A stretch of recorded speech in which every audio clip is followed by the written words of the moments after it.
जब रावण का अभिमान अपने चरम पर था, जब उसे अपनी शक्ति, अपने रथ, अपने राक्षसी तेज और त्रैलोक्य विजय सामर्थ्य पर इतना घमंड हो गया था कि वह यह मान बैठा कि इस सृष्टि में कोई भी नारी, कोई भी भूमि, कोई भी मर्यादा उसकी इच्छा के आगे टिक नहीं सकती। तब उसने एक ऐसा पाप किया जिसने न केवल धर्म को झकझोर दिया बल्कि उसकी ही मृत्यु का बीज भी बो दिया। मित्रों, वीडियो पर अंत तक बने रहे और कहानी को गौर से सुनिएगा और चैनल को सब्सक्राइब कर लीजिएगा। तो चलिए कहानी को शुरू करते हैं। यह कथा उस समय की है जब बाली अपने तप, बल और पराक्रम से तीनों लोकों में प्रसिद्ध था। वह न केवल एक पराक्रमी वानर राज्य था बल्कि अपनी पत्नी के प्रति निष्ठावान, सच्चा गृहस्थ और धर्मपरायण था, और यही बात रावण को चुभती थी। रावण को लगता था कि यदि कोई स्त्री किसी के प्रति इतना समर्पित हो सकती है तो वह रावण के ऐश्वर्य से क्यों नहीं मोहित होती, क्यों वह उसकी इच्छा के अधीन नहीं होती। और इसी अहंकार में रावण ने वह सीमा लांघ दी जिसे एक राजा क्या एक मानव तक नहीं लांघता। पर क्या यह केवल वासना थी या इसके पीछे कोई और रहस्य छुपा था? क्या बाली की पत्नी के साथ किया गया यह पाप केवल व्यक्तिगत अपमान था या कोई गहरी राजनीतिक चाल? प्राचीन काल की बात है जब त्रिलोक में रावण का अधर्म अपने चरम पर था। देवता भयभीत थे। ऋषियों की यज्ञ वेदियां राक्षसों द्वारा नष्ट की जा रही थी और धर्म की नींव डगमगाने लगी थी। उसी समय क्षीर सागर में भगवान नारायण अपने दिव्य शयन पर विराजमान थे। उनके पास बैठी थी माता लक्ष्मी, करुणा की मूर्ति, प्रेम की देवी। उनकी आंखों में चिंता थी। उन्होंने अपने प्रभु की ओर देखा और विनम्र स्वर में पूछा, प्रभु, यह अधर्म, यह अत्याचार, क्या इस पर कोई रोक नहीं लग सकती? क्या धर्म को यूं रौंदते देखना ही हमारी नियति है? भगवान नारायण ने मुस्कुराते हुए अपनी आंखें खोली और बोले, देवी, जब जब धरती पर अधर्म बढ़ता है वह केवल शक्ति से नहीं, चेतना से समाप्त होता है। मैं तुम्हें एक ऐसी कथा सुनाता हूँ जिसमें रावण स्वयं 3 सीख लेकर गया था और यही 3 सीख हर युग के मनुष्य को जाननी चाहिए। माता लक्ष्मी ने उत्सुकता से प्रभु की ओर देखा।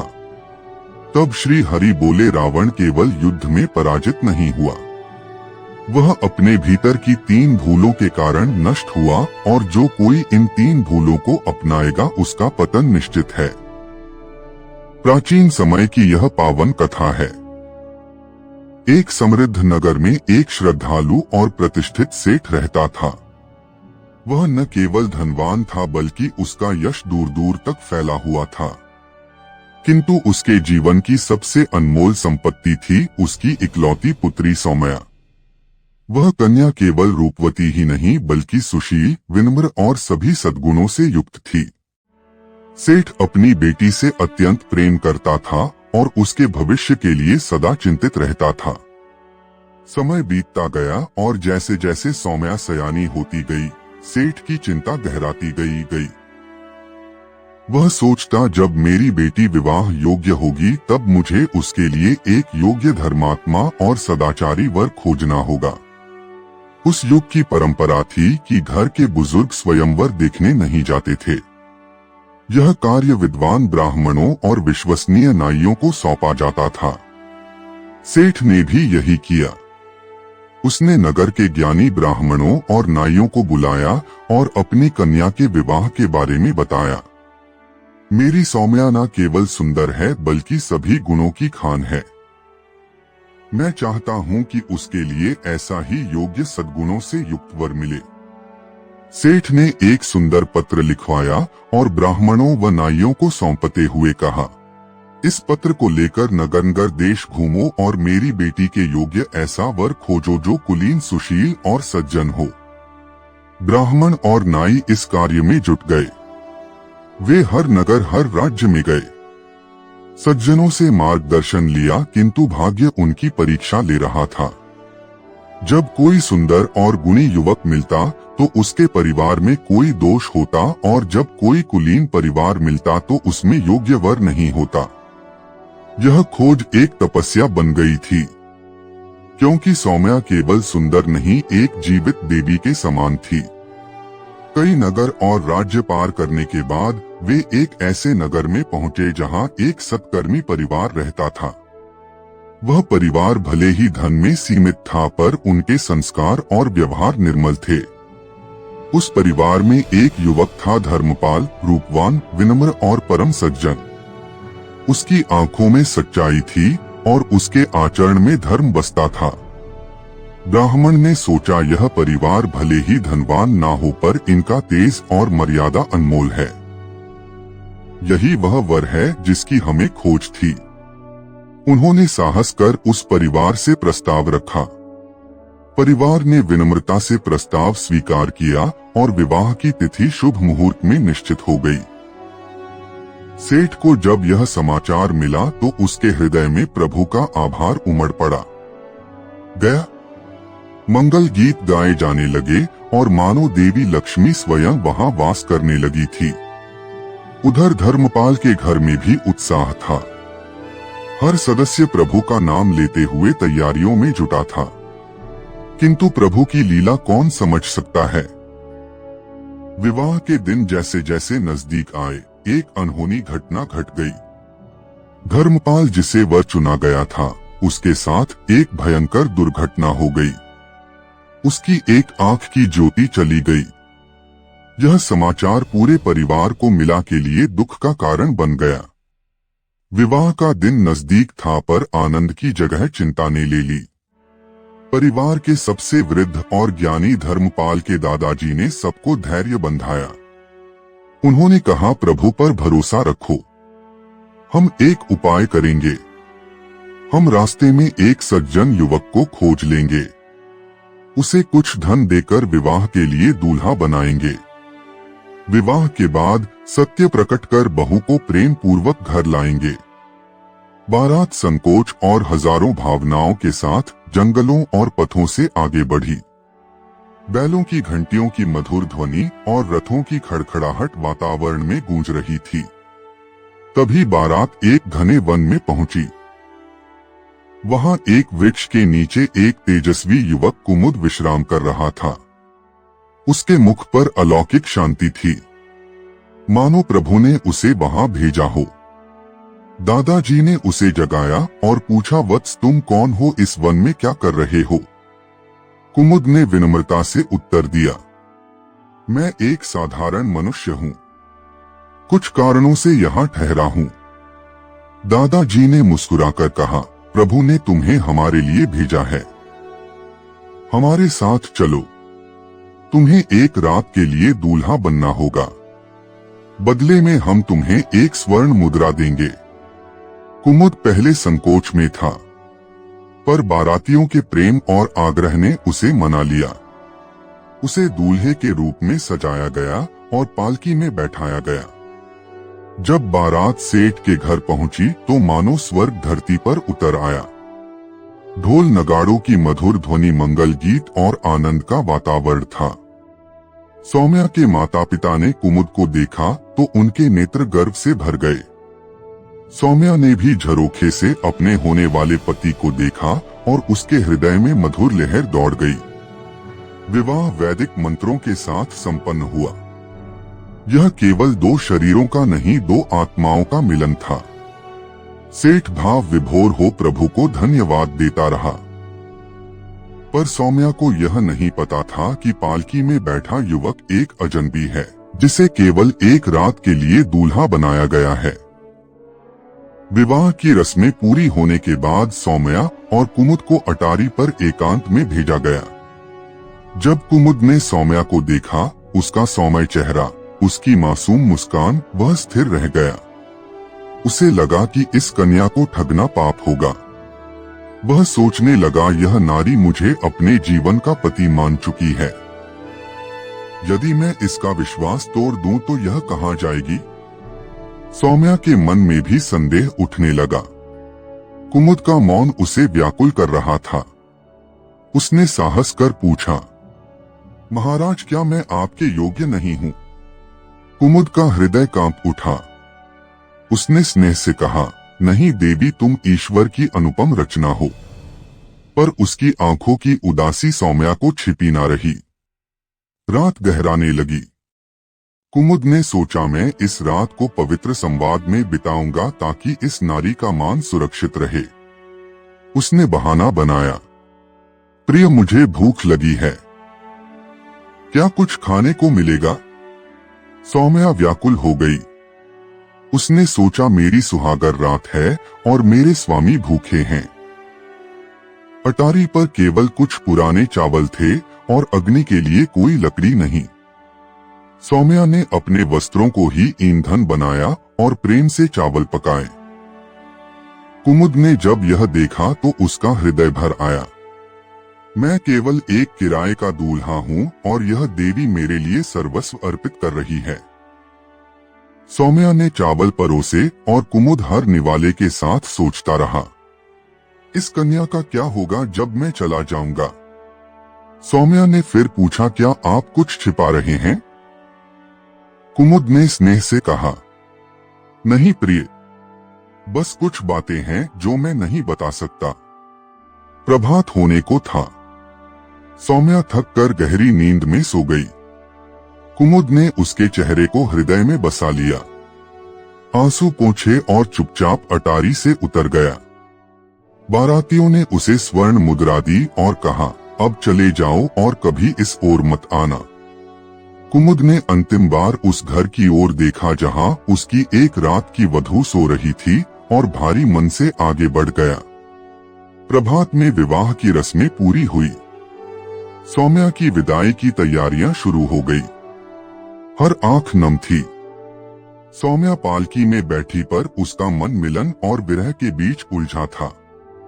जब बारात अपने नगर लौटी तो असली वर धर्मपाल पालकी के पास आया और बोला, प्रिय यदि प्यास लगी हो तो जल पी लो। सौम्या स्तब्ध रह गई। उसने धर्मपाल को देखा और समझ गई कि यह वह नहीं है जिसके साथ उसने रात बिताई। उसने धर्मपाल की बहन से पूछा, वह रात वाला दूल्हा कौन था? बहन ने सरलता से कहा, वह तो किराए का दूल्हा था। मेरे भाई की आंख खराब हो गई थी, इसलिए उसे दूल्हा बनाया गया। सौम्या का हृदय टूट गया। वह सोचने लगी, हे प्रभु, यह कैसी परीक्षा है। जिसके साथ विवाह हुआ वह चला गया और जिसके साथ जा रही हूँ वह अजनबी है। उसने बहाना बनाया, मुझे पेट में पीड़ा है। पालकी रोक दो। कहारों ने पालकी रोकी। सौम्या अपनी ननद को लेकर झाड़ियों की ओर गई और फिर पूरी शक्ति से दौड़ पड़ी। उसकी आंखों में आंसू थे, पर हृदय में एक जिद, मुझे अपने सच्चे पति को ढूंढना है। वह दौड़ती रही जंगल के रास्तों पर जब तक थक कर बेहोश ना हो गई। उसी समय एक महात्मा ने उसे देखा और अपने आश्रम ले गए। सौम्या ने संत को सारी कथा सुनाई। संत ने कहा, बेटी, यदि तुम्हारा प्रेम सच्चा है तो प्रभु तुम्हें अवश्य मिलन का मार्ग दिखाएंगे। उधर कुमुद अपने मार्ग पर बढ़ रहा था, पर उसका हृदय सौम्या के पास छूट गया था। वह सोचता, वह एक रात मेरे जीवन की सबसे पवित्र घड़ी थी। रास्ते में उसने एक शिकारी को एक चिड़िया पकड़े देखा। उसका हृदय करुणा से भर गया। उसने अपनी स्वर्ण मुद्रा देकर चिड़िया को मुक्त कराया। चिड़िया ने आभार प्रकट किया और मन में संकल्प लिया, मैं इस सज्जन का ऋण चुकाऊंगी। चिड़िया एक संत के पास गई और 12 वर्ष के लिए कन्या का रूप मांगा। संत ने उसकी प्रार्थना स्वीकार की और वह एक सुंदर कन्यायित्रा बन गई। इत्रा ने कुमुद से कहा, मैं तुम्हारी अर्धांगिनी बनना चाहती हूँ। कुमुद ने कहा, मैं से विवाहित हूँ। मेरी पत्नी सौम्या से बिछड़ गया हूँ, पर मैं उसी को पत्नी मानता हूँ। इत्रा ने कहा, तब तक मैं तुम्हारी संगिनी बनकर तुम्हारी खोज में सहायता करूंगी। दोनों सौम्या की खोज में निकल पड़े। रास्ते में कुमुद ने एक सिंह के पैर से कांटा निकाला, एक सर्प को मेंढक छोड़ने के लिए अपना मांस दिया और मेंढक की प्राण रक्षा की। इन सभी ने कृतज्ञता में कुमुद को वरदान दिए। सिंह घोड़ा बना, सर्प, तलवार और मेंढक कोड़ा। कुमुद की यात्रा जारी थी। एक दिन वह थककर एक वट वृक्ष के नीचे सो गया। उसी राज्य की रानी ने घोषणा की थी, जो बगीचे के द्वार पर सोया मिलेगा वही राजा होगा। प्रभात में कुमुद को राजा घोषित किया गया। इतरा भी रानी बनकर उसके साथ रही। 12 वर्ष तक उन्होंने धर्म और प्रेम से राज्य किया। पर कुमुद का मन सौम्या के लिए तड़पता रहा। 12वां वर्ष समाप्त होने को था। इतरा जानती थी कि उसका मानव रूप खत्म होने वाला है। उसने कुमुद से सौम्या की कहानी सुनी और रात में चिड़िया बनकर उसे खोजने निकली। उसने सौम्या को संत के आश्रम में पाया और कुमुद को वहां ले गई। जब कुमुद और सौम्या मिले, उनकी आंखों में आंसू और प्रेम था। सौम्या बोली, मैंने 12 वर्ष तुम्हारा इंतजार किया। कुमुद ने उसे गले लगाया और कहा, अब मैं तुम्हें कभी नहीं छोड़ूंगा। ने कहा, महाराज, मैं वही चिड़िया हूँ जिसकी जान आपने बचाई थी। मेरा कर्तव्य पूरा हुआ। वह चिड़िया बनकर उड़ गई। सिंह, सर्प और मेंढक भी अपने असली रूप में लौटे और कुमुद को प्रणाम कर चले गए। अब आइए उस रहस्य की ओर जिसके लिए आप प्रतीक्षा कर रहे हैं। रावण ने बाली की पत्नी तारा के साथ छल क्यों किया? बाली की शक्ति साधारण नहीं थी। वह भक्ति और तप से प्राप्त वरदान थी। वह प्रभु की आराधना में लीन रहता था। एक बार रावण किष्किंधा पहुंचा और बाली को युद्ध के लिए ललकारा, पर बाली ध्यान में थे। रावण ने उनका ध्यान भंग करने की कोशिश की, पर बाली ने उसे अपनी बगल में दबाकर 6 माह तक तपस्या पूरी की। रावण विवश रहा। बाद में रावण ने प्रतिशोध ठाना। उसने साधु का वेश धरकर किष्किंधा में प्रवेश किया। वहां बाली की पत्नी तारा और उसकी भाभी रमनी साधुओं की सेवा में थी। रावण ने छल से दोनों को अपने रथ में डाल लिया। तारा गर्भवती थी। उसने रावण से कहा, यदि तुम वीर हो तो मेरे पति से युद्ध कर मुझे ले जाते। यह कायरता है। रावण ने कहा, मैं तुम्हारी सुंदरता का दीवाना हूँ। यदि तुम मेरी पत्नी बनो तो मैं रमनी को छोड़ दूंगा। तारा ने बुद्धिमानी दिखाई। उसने कहा, मुझे तुम्हारी गर्जना सुननी है। रावण ने भयंकर गर्जना की जिससे तारा का गर्भ गिर गया। उसने पुत्र को जन्म दिया और उसे रमनी को सौंपते हुए कहा, यह मेरा अंग है, इसका नाम अंगद रखो। तारा रावण के साथ लंका गई और गंधर्व विवाह किया। उसने अपनी बुद्धि और मर्यादा से किष्किंधा की प्रजा और संतान की रक्षा की। अहंकार सच्चे प्रेम को अंधा कर देता है। कुमुद ने विनम्रता से हर प्राणी की सेवा की, पर रावण का अहंकार उसे अपनों को पहचानने से रोकता रहा। उसने अपने भाई विभीषण को शंका की नजर से देखा और तारा के प्रेम को नहीं समझा। सच्चा प्रेम बंधन में नहीं पाया जा सकता। सौम्या ने कुमुद की प्रतीक्षा की, पर रावण ने तारा को छल से अपनाना चाहा। सच्चा प्रेम स्वतंत्रता और समर्पण में होता है, न कि बंधन में। निस्वार्थ कर्म ही जीवन का धर्म है। कुमुद के पुण्य कर्मों ने उसे हर बार बचाया। रावण ने कभी निस्वार्थ सेवा नहीं की, इसलिए उसे प्रकृति और अपनों का साथ नहीं मिला। प्रिय पाठकों, यह कथा हमें सिखाती है कि प्रेम, निष्ठा और सच्चाई ही जीवन का आधार है। रावण और तारा की कथा हमें बताती है कि बुद्धि और मर्यादा से हर संकट से बचा जा सकता है। क्या आप बता सकते हैं कि रावण और तारा के कितने पुत्र थे? कमेंट में जरूर बताएं।